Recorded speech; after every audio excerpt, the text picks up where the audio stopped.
Hey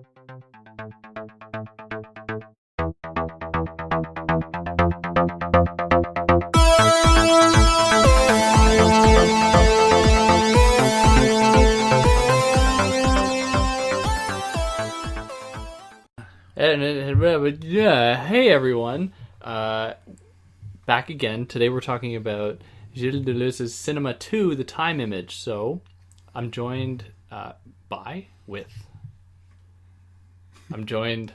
Oh, you want Christina me to speak? But Christina is joining me once again to talk about this, or the sequel to Cinema 1, The Movement Image. And thank God, because I didn't understand a word of this, but we'll get into that as we move through this. A couple things to say. You can find me on Instagram at theory_and_philosophy if you want to look at pictures of my cats. You can support me and be among the few other people to support this on Patreon, or you can find this in podcast form on anywhere pretty much where you get podcasts, or if you're listening to this in podcast form, you can find this on YouTube if for whatever reason you want to do that. There are no ads on podcasts, and I hope to keep it that way. So I don't know why you'd go from there to YouTube, but anyways, it's there. And Christina, what do you do? I'm a PhD candidate at the Center for the Study of Theory and Criticism. I write screenplays, I write essays on Medium, I do a lot of things. I am the one person on Earth who maybe understands this book cover to cover. I believe it. As I jokingly said earlier, I feel like the ideal audience for this book is limited to pretty much one person, and you're looking at them. If you are interested in what I have to say and want to hear more of it, you can follow me on Twitter at Thought and Cinema, THOT and Cinema. And on Instagram at Cello Burke. It's private right now, but you can send me a follow request. I'll probably be okay with it. And so I'm here to talk about Cinema 2. I'm super excited. I'll put links and handles for that in the description for anyone that wants to easily access that. But yeah, Cinema 2. I wish I could have prepared better, but I was just so lost. So yeah, there's no preparing for this book. I guess before I say anything, I want to say that rereading this has been such a tremendously fun experience for me. I love this book. If it's possible to have a favorite theory book or a favorite nonfiction book, or I can't say it's my favorite book because William Faulkner's Light in August exists, but it's up there. It's one of my favorite things in the world. I like Faulkner. I've never read that one though. Yeah, I really, that's probably my favorite novel, but this is maybe my favorite book.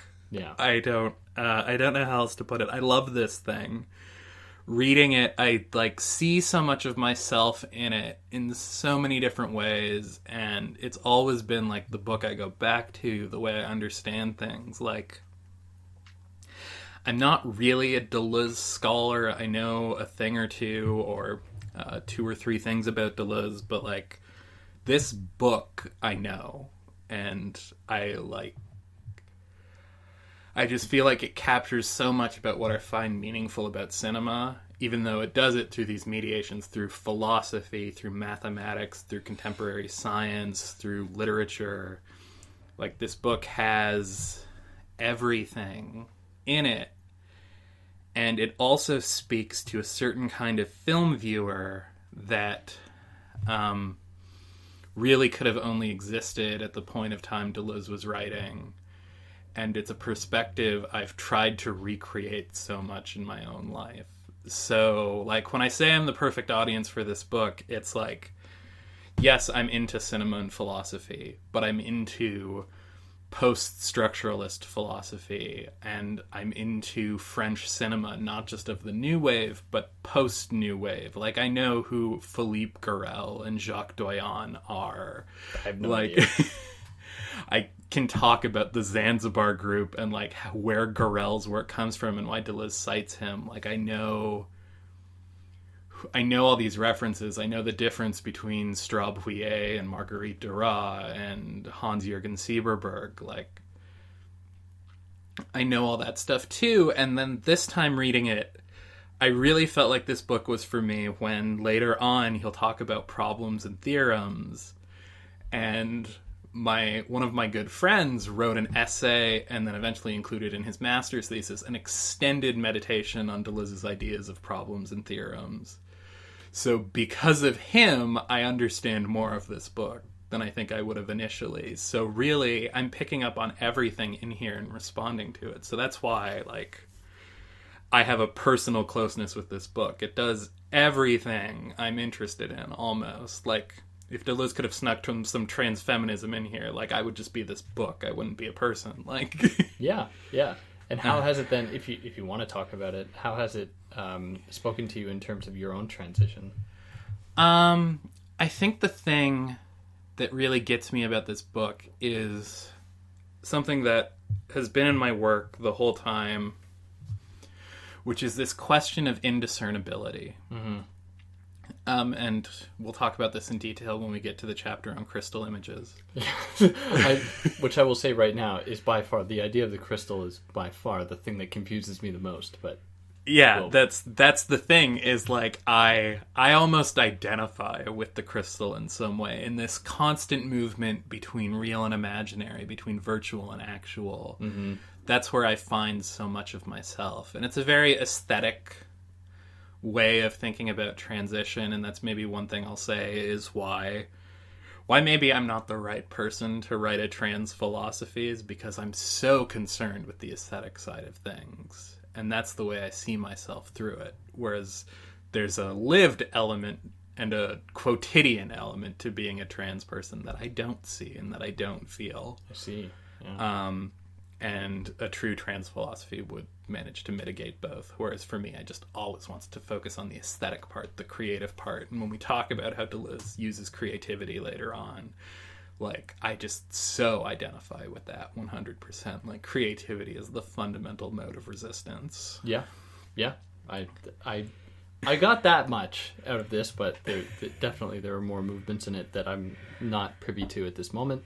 But I will say, if you've listened this far, and you're curious as to what the hell is going on, we also did a talk on the first book on this channel, so you can check that out if you want, because I didn't mention that earlier, but you can find that on here if you want a little bit more background. But yeah, what is that? Push us into the preface, more or less. Yeah, the preface to the English edition. Yeah, we're going to talk about time images, and I think the first thing that's going to be a stumbling block to anyone with this work, and was a stumbling block to many of Deleuze's peers, and I'm sure to North American scholars who encountered this book when it was first published, is how the hell do you have an image of time? Right. Like, what does that mean? Yeah. And so what Deleuze is talking about with images of time are three words he used, which is structures, presentations, and situations of time. So that is to say, time is communicated through the way the images are being organized, both like formally, but also narratively, and how they're being experienced, and how the characters are experiencing their own time and the times in which they live. So when he talks about a direct time image, it is that there's sort of a free floating of the image. It's not following a chain of causality the way movement images did.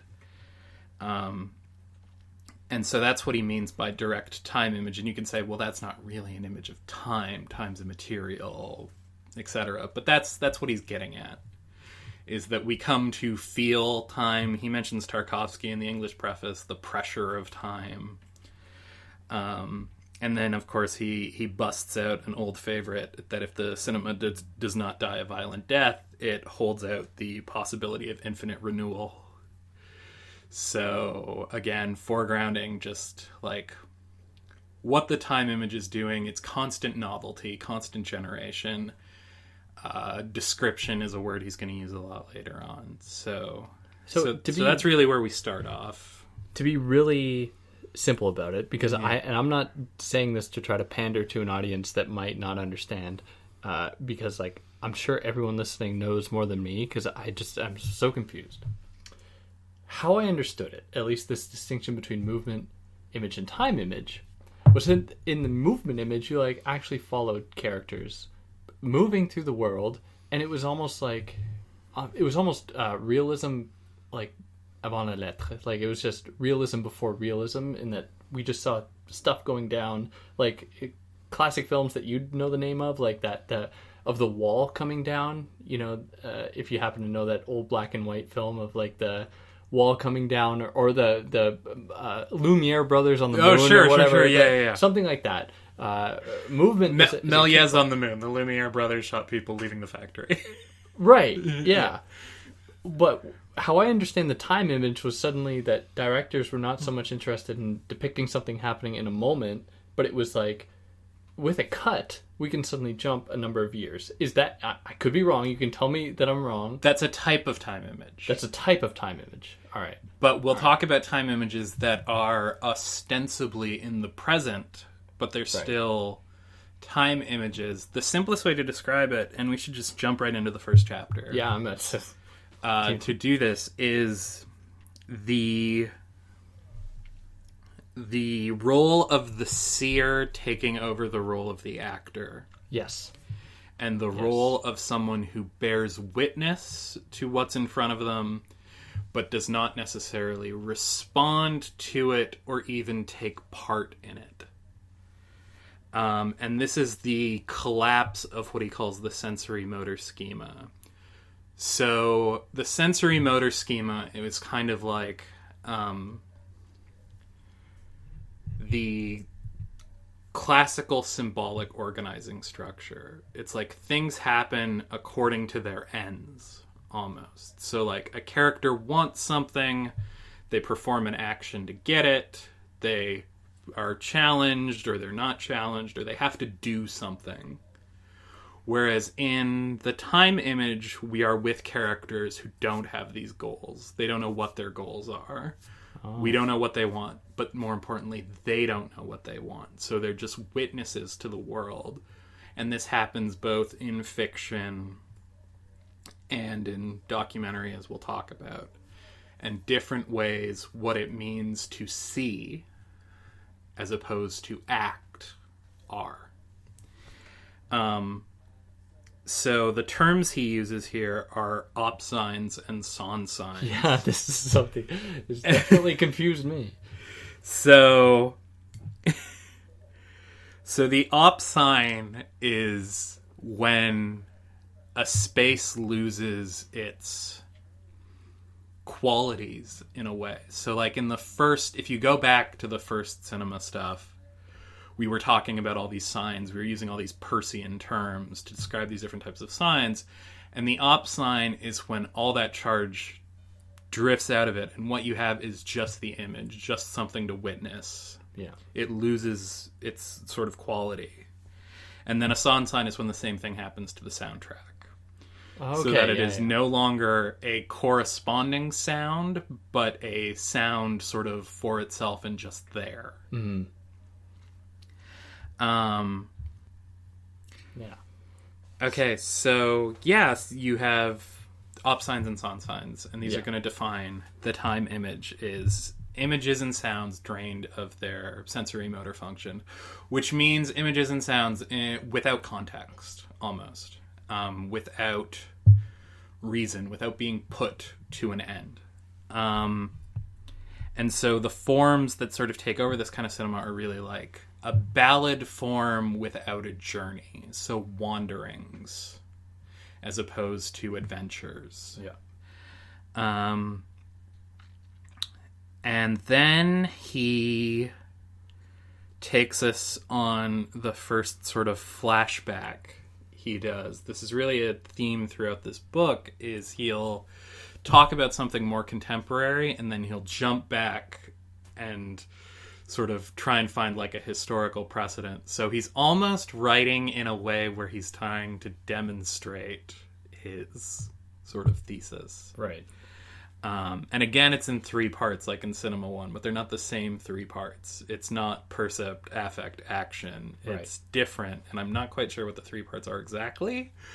I don't think I wrote them down either. But maybe we can figure it out through the course of this, or I'll just have a eureka moment or something. You'll figure it out. I will be no help. But in Chapter 2, he talks about Ozu's films, and Ozu was a Japanese filmmaker who was incredibly prolific. He started in the silent era in the 1920s and made films until 1960. He's famous for his very still life aesthetics, always called the most Japanese of filmmakers, which is ridiculous because if you watch his movies, he's so clearly influenced by American popular culture. Sure. That the idea that he's too Japanese. Is he like a post-World War II, I guess, American presence influence? No, he was always interested in American culture and in American film culture and the way that penetrated into Japan. Right. I think the interesting anecdote about Ozu is during the war, in the films he made, he replaced what were American images of popular culture with images of Japanese tradition. So instead of American film posters or Coca-Cola bottles, you had cones and like Buddhist symbols. Right. But it was really just like to the same purpose. Mm-hmm. But he was always very aware of the influence of American film on his work. And his work is very sort of, I don't want to call it minimal, I'd call it more exact. He chooses his shots very deliberately, and he does so to the end of, I can't even really describe it. His films, they seem boring while you watch them, and then by the time you get to the end, you feel like you've experienced everything. I'm just going to ask for myself. Is there an Ozu film you would, like, one that stands out above all the others? Because I'm curious. I would like to watch it. Yeah, the magic of Ozu is that you can... all his films have roughly the same effect. Okay. But you can... I would recommend a film like Late Spring, starring his most famous actress, Setsuko Hara. Or look at this. Tokyo Story is the most famous Ozu film, but and they're more on the sort of tragic end of his works. He also made some delightful comedies. If you can stand to watch a silent film, I Was Born But, which is the title of the film, is maybe the best title in cinema, and also just an incredibly funny comedy. And the comparison Deleuze makes is to, like, the Cézanne still lifes. In Ozu, and I feel like I've been stalling till I remember this word, Ozu had these famous things called pillow shots, where after a scene, he would insert an image of clouds, of items that had been left behind in a room, just as transition images. But they would effectively almost serve as a commentary on what you just saw or what was about to happen. So, but they weren't, like, continuous, and they weren't really establishing shots either. Right. In that they were detached completely from what would come. So yeah, they're just these kind of any spaces, whatever. Yes. That gather meaning from their place in time. Mm-hmm. And so Ozu, in a way, precedes the kind of looking and seeing and spatialization that's going to define the time image. And so he's so important as a predecessor to this for Deleuze. Okay, you might not know the answer to this, but, like, Deleuze was pretty prolific with his knowledge of cinema, which is to me a little bit strange for, like, an academic, because he was citing, like, somewhat popular people like Kubrick, people who I was just reading this and wondering, like, why was Deleuze spending time watching all these films, let alone, like, thinking about them in a serious way? I don't know a lot of Deleuze's biography. to be honest. So Fair. I'm maybe not the person to answer this question. The impression that I get is that Deleuze was sort of with people who were very interested in cinema, and it was always sort of around him. And he really became interested in cinema because in France in particular, film was an emerging body of knowledge that had developed very quickly. Yes, there was a lot of writing in France on cinema starting as soon as cinema began. But, once it got codified and once you had the competing film journals in the 1950s, and then you had cinema studies institutes starting in the 60s, and you had someone like Christian Metz who was friends with Roland Barthes and part of the whole project of semiology, and it's we need a semiology of film to go with our semiology of literature and our semiology of culture, and but as we'll go on, Deleuze didn't want to just transpose this. Oh no, Deleuze hates this. So I think part of it too is he was part of this culture. He was French. He watched movies all the time. He was famously very kind of a provincial Parisian, as in he spent all his time in Paris, and he experienced the world through who came to Paris and spoke with him. He didn't go places. Yeah. Sort of like how we have provincial New Yorkers today, right? Who they can only see the world through New York. Yeah. Or, I don't know, maybe there's provincial Montrealers or Torontonians and stuff like that too. Sure, yeah. But yeah, so I think he saw it as an emerging body of knowledge that sprung up very quickly, that he could relate to many of his philosophical interests. Right. Not just Bergson, but Nietzsche, and there's hints of Spinoza in here, and there's Blanchot, and there's Foucault a little bit, and there's all of these things that he can connect the cinema to. And another reason is I think he can use the cinema as a veil to start criticizing all his peers and really differentiate himself and his thinking without having to say, F this person, fuck that person, they're full of shit. He can just say it in this cinema book, and he's talking about movies, wink. Yeah. Interesting. So, I think cinema does a lot for him in terms of what it's going to allow him to think through. And it also allows him to recapitulate his own thoughts up to this point. Yeah. In a almost practical way. The cinema gives him a material object for his thinking. Sure. So I think it's all of those things. Yeah. That makes sense. But I'm sure there's other reasons too. He probably just enjoyed movies. Yeah. Who doesn't? Sorry to derail you with that question. No, it's totally okay because we pretty much finished up the Ozu stuff. I remember there's a part in that section where he brings up Leibniz in relation to Ozu, and I was just oh, this motherfucker. Who would fucking explain Ozu films using Leibniz? What the fuck? Who is this guy?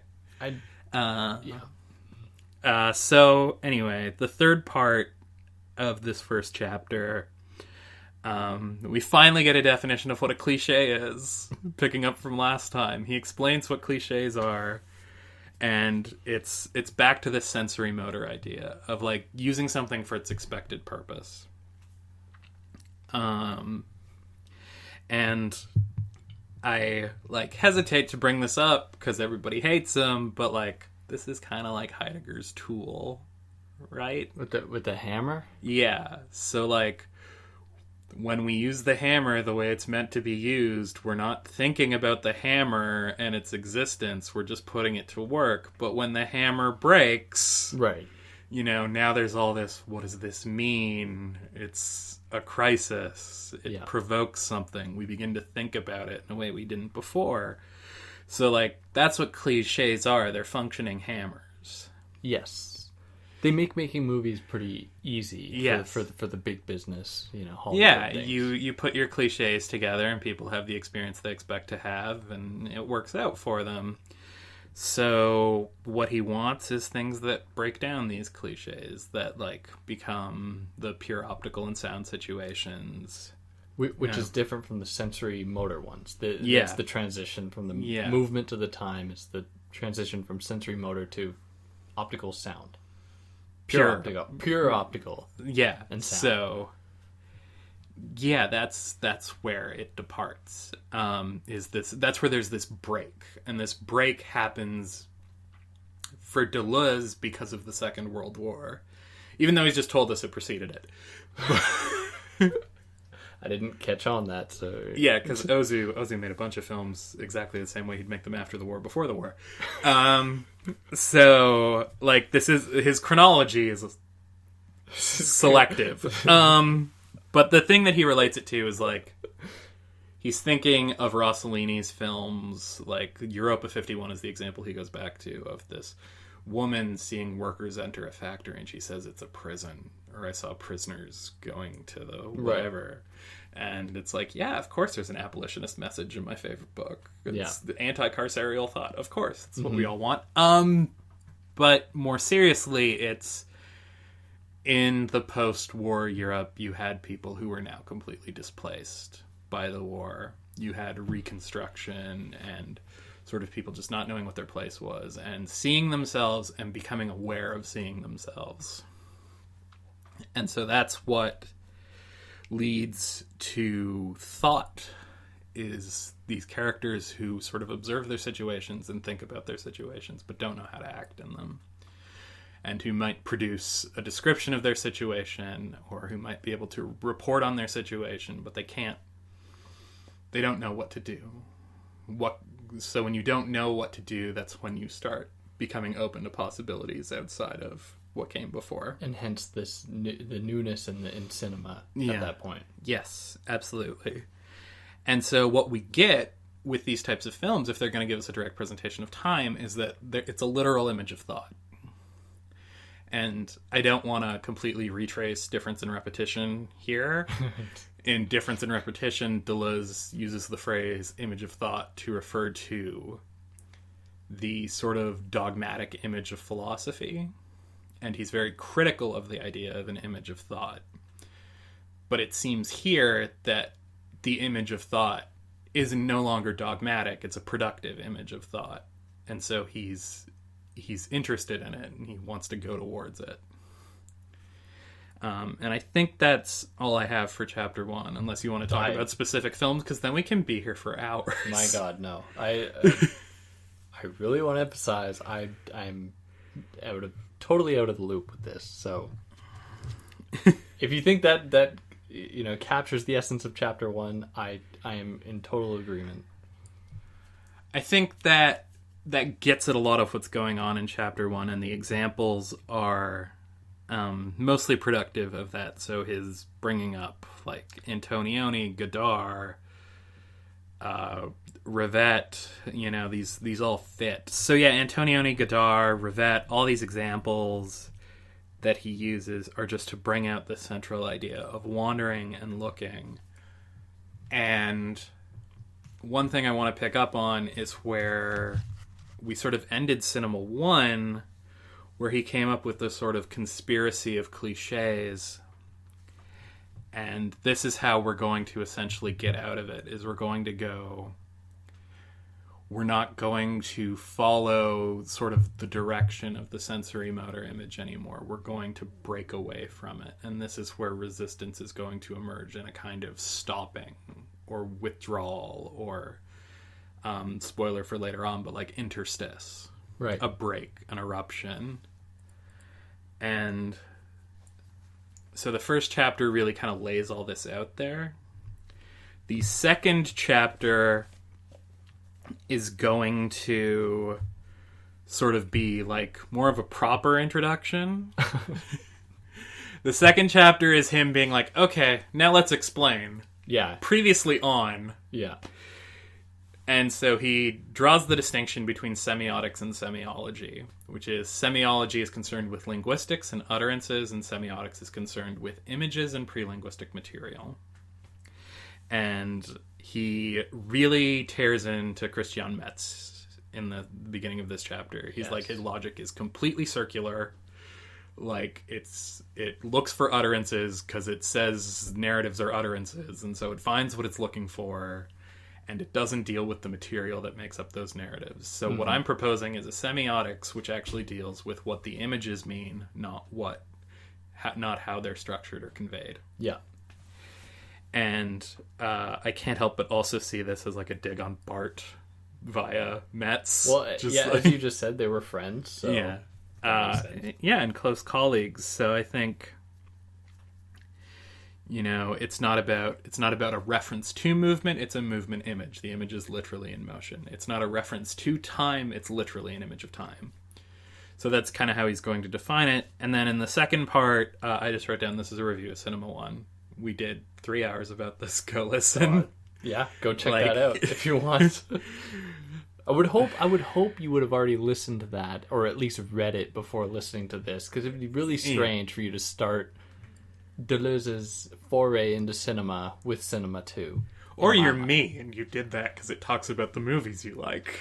Is that true? You started with Cinema 2? Yeah, because it talked about all the movies I liked. Oh my god. I was confused enough. So, yeah, and then the thing that's underlined is, again, the breaking of the sensorimotor link points to a beyond of the movement image. Right. So then we get direct time images, and what are those? They're based around aberrant movement. That's going to be a term he uses a lot. False continuity. And when he's talking about this, he's talking about both formally. So in terms of the editing of a film, they no longer obey the 180-degree rule. Images don't follow chronologically from each other, etc. But he also means as subject matter. So he's interested in movies that deal with temporal disjunction, memory. Like René is his big filmmaker. And the more we talk about some of the ideas he has and the more we talk about René, we'll see that in the subject matter of his films. Hiroshima Mon Amour is about a woman remembering her experience in Nazi-occupied France while her lover tries to convey to her his experience of Hiroshima. Last Year at Marienbad is a movie about someone insisting they'd met someone else the previous year, but then she doesn't remember, so he keeps telling her these stories about how they could have met or what could have happened, and it's never just explained what happened. It's always in flux. It's always in confrontation. And so many more of René's films are like this. Even if films Deleuze doesn't talk about, like his Smoking, No Smoking double feature is all these different, like, if these two characters meet here, then this could happen. Or if they met here, then this would happen. And all the characters are played by the same two actors. So there's constantly different people actualizing different parts, so it's all about roles and occupying roles and what could have happened with time. So it's not just about film technique, though it is. He's also like movies that are about time. Yeah. And where time is part of the subject matter of the story. And so like that's why he brings up Proust as like a perfect example of the time image, because Proust's work it's about memory, but it's also about how memory interacts with the present and how you begin to write about the things you remember and etc. So yeah, the image is no longer in the present. It's not a present tense image. It's haunted by the past and future. And I have a contemporary example. I'm not going to just use Deleuze's examples, though I could. The best illustration I can think of this, that's in a recent movie, is in Once Upon a Time in Hollywood. Which I haven't seen, but... Oh, my goodness. Okay, well, some people don't like it, but some people are wrong. It reminds me, like, there are two kinds of people in this world. There are people who like ABBA, and there are liars.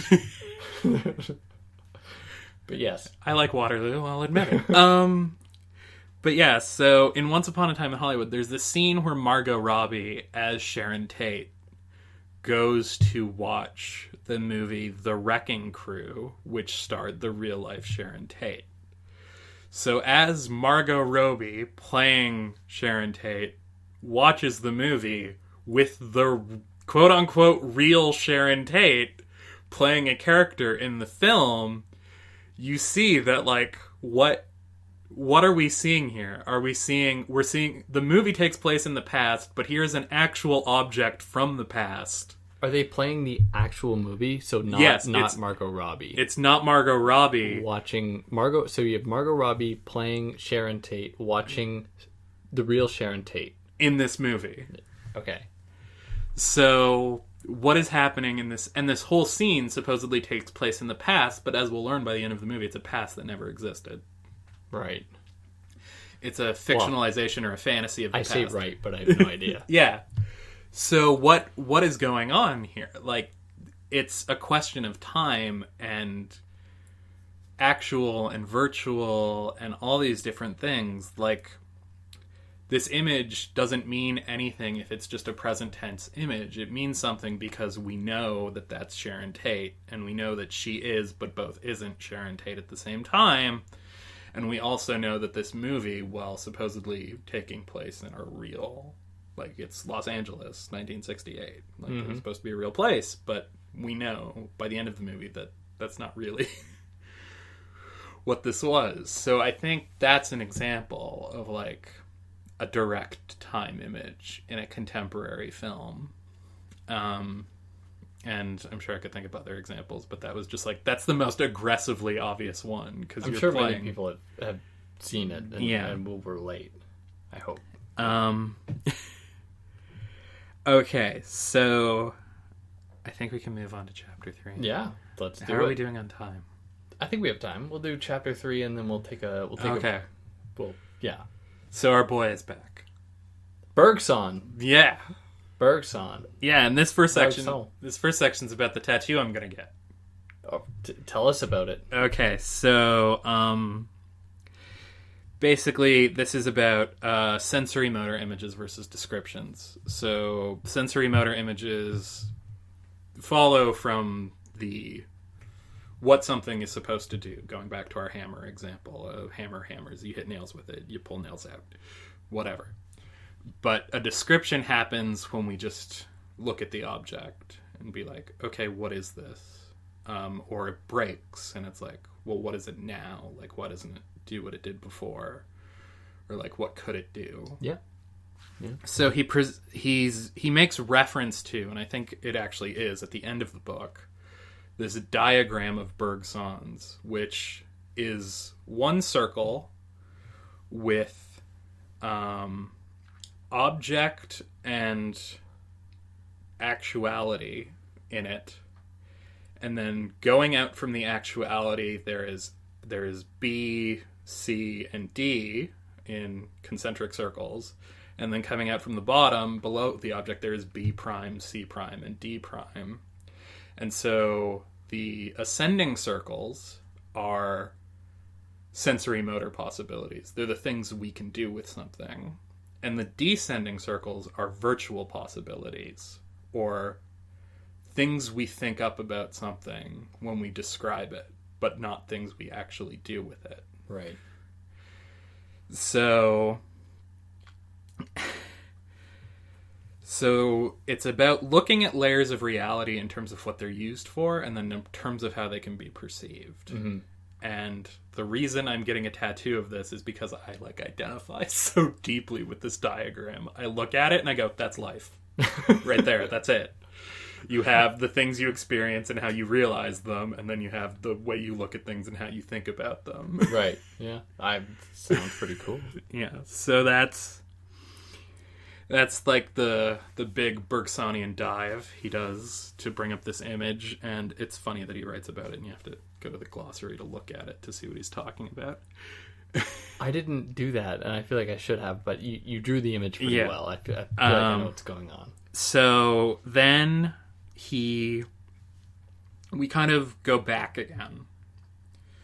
And this is the thing, is like, we're constantly going back and then going forward, going back and then going forward. And he talks about recollection images, which are the first of our last movement images. So these are not time images. They will play a role in the time image in setting the ground for it, but they're not time images. And if I could add, he really stresses that point, because he doesn't want to. He really wants to dissuade us from thinking that some kind of representation of the past, be it like a flashback or anything, has anything to do per se with the time image, because that would be it's like way too vulgar, like way too reductive to think of it in those terms. And it's, to just put it in practical terms again, like, we use memory all the time. Like, we find something and it's like, what do I do with this? Oh, I remember now, and we do the thing. Yeah. But we're not taking a moment to describe what we're doing with the thing. We're just relying on our memory to tell us how to use it. Yeah. And so that's kind of what recollection images are, and what kind of, like, flashbacks in this sense are. They give us information that allows actions to take place. And so, like, I wrote that they bring the past to the present for use. That's what recollection images do. And so this is an actual, not a virtual image. It's real, not imaginary. Mm-hmm. And this is still sensorimotor. And so in the third part, he gets into something which is a little dicier, which are dream images. Because these are more pure recollections, but they're still tied to someone sleeping. They're tied to an individual. And each image kind of has this surrealist logic where it's an image that follows from a previous one has its possibility in it. So there is the actual layer of the image of what it is, and then its virtual possibility, which will be realized in the next. Yeah. And this is sort of like the principle of condensation in Freudian psychoanalysis, in Freudian dream analysis. And the quote I have for it was that it doesn't necessarily relate to recollection images, but it instead relates to, now these are his words, a fluid, malleable sheets of past which are happy. Yeah. That's just the one quote that I took out of this section there. If that speaks to you at all, at least with... Yeah, I'm just yes-anding because it's what I do. Dream images, I don't know if they're exclusively happy. Maybe that's more when we get into the musical.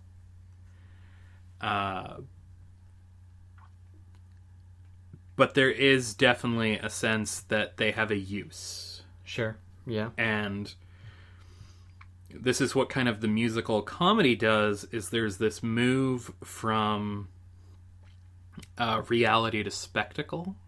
Okay.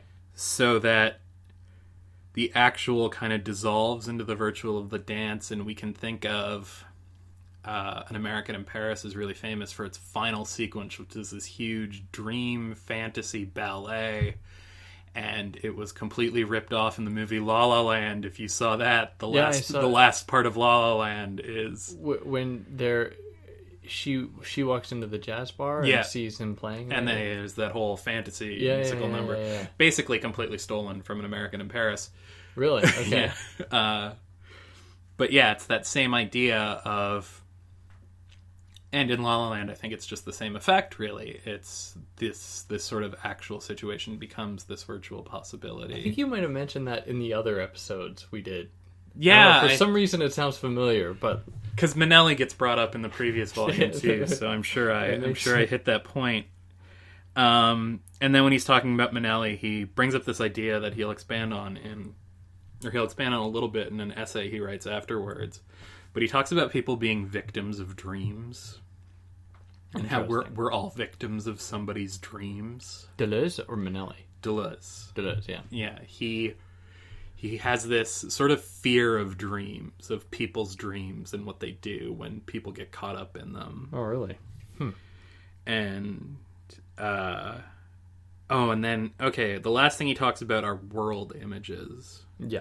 And he refers to Jerry Lewis, and he refers to Jacques Tati's films. I really wanted to rewatch Playtime before we did this, which it's a Monsieur Hulot film. Hulot, sorry, H's. And it's just about sort of contemporary, 1967, contemporary sort of mechanized Paris and the way everything's sort of automated, and it's sort of a slapstick comedy sort of thing, but it's the most like art housey slapstick comedy you'd ever see in your life. Like, it's very funny, but it's also incredibly precise and abstract. And yeah, it's an absolutely incredible film, and it presents this sort of image of the world where action has been taken away from characters, and it's the world itself that acts, and they're carried along with it. Mm-hmm. So here we have, again, the beginnings of characters who see rather than characters who act, who are no longer the ones in control. The world itself has been mechanized, and they're a part of it. Right, because just to go back to the first chapter, when he's talking about this shift into characters becoming seers, he extends that not only to the characters themselves, but to objects in the world around them. Like, they almost all attain some degree of autonomy that was that they didn't possess prior to this shift into the pure optical sound, or into the time paradigm or image framework. And I don't know if you can say any more about that. It's just one observation I could throw in. Well, I think what appeals to me about this book, not to turn this into a memoir about myself, but is in Cinema 2 especially, but it was at work at Cinema 1, there is both a disenchantment and an enchantment taking place. Because sensory motor connections fall apart, the world, we lose our relationship to the world. And we find out that it was sort of constructed or arbitrary, and organic was like we thought it was organic. It seemed natural, but it wasn't. But then at the same time, there's this enchantment of the world becomes something for us in that breaking down that we can use and that we can engage with in an entirely different way than we did before. So it's not a full-on, like, to use the Eve Sedgwick term, like, paranoid theory. Sure. It's both sort of, it breaks something down, but in that breaking down, something new takes its place. Yeah. And this is kind of always the line I try to walk, is I never want to tear something down and not have something to offer in its place. I've always been very one of those people who it's like, I always hated it in classes when people in their presentations would deconstruct the text and then just be like, I have proven that this text has all these biases and that it is problematic. And that would be their presentation. I'd always be like, well, put something in its place. Like, you can't just break this book for us and be like, see, it's broken, we're done. Mm-hmm. Like, I've always been like, no, it's okay, so what does it mean that you did that? Yeah. Like show me what the value of having done that was. And that's what I see happening in this book, is this, like, yes, the movement image breaks down, but what emerges is this time image that gives us so many possibilities. But it's a struggle. Like, it's not going to be easy. And it's going to challenge us and mean that we can't do things the way we used to do them. But it lets us find new ways of doing things. Yeah. So that's I guess, something about this book that's just like, I just respond to it. And I'm like, okay, let's go on this journey together. Let's do this. Let's break things down, but find the new thing. Yeah. And that's probably a good point to wrap this first section up, unless you have something else to say about it. Oh, no. I just got really sentimental. Well, we'll keep that going, but for now, that rounds off Chapter 3, and the next time we'll start on Chapter 4. So, for those that listen this far, thank you, and keep going, because I can say, at least in terms of the book, it gets a lot more interesting as we go on from this point. Not to say that it wasn't interesting, but it drew me in more. Oh no, it gets so much better. Yeah, we're gonna get into crystals, which are, I don't know, I couldn't, penetrate as far as my note says crystals with an exclamation point. I was very excited. I just have a ton of questions and it's yeah, I'm happy to go into it. But yeah, all right. So we'll catch you next week. Take care, everyone.